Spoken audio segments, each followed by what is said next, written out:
عندك محادثات مهمة على الواتس وخايف تتمسح او حد يشوفها؟ النهارده انا هعلمك ازاي تخفي المحادثات دي من الواتس خالص وما تظهرش غير بكلمة معينة انت تكتبها. طب عايز تعرف الواتس ده عليه محادثات مخفية ولا لا؟ في اخر الفيديو هعرفك تعرف ازاي وهعرفك ازاي كمان تظهرها. تابع الفيديو للاخر بس ما تنساش تعمل لايك للفيديو واعمل فولو واعمل لنا اكسبلور. شوف الفيديو للنهاية ويلا تابع معايا الشرح. هنروح نفتح الواتساب، بعد كده نضغط ضغطة طويلة على المحادثة اللي احنا عايزين نقفلها، نضغط على الثلاث نقط اللي فوق على الشمال وهنختار منها قفل الدردشة.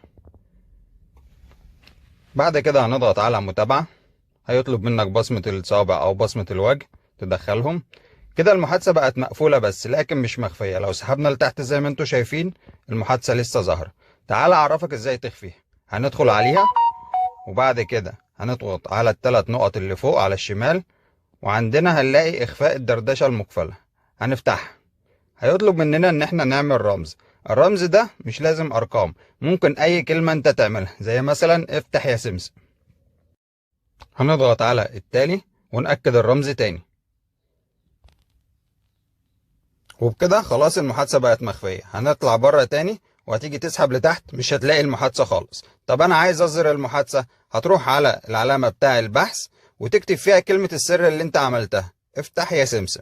هتلاقي المحادثات ظهرت معاك وتقدر تدخل عليها بكل سهولة.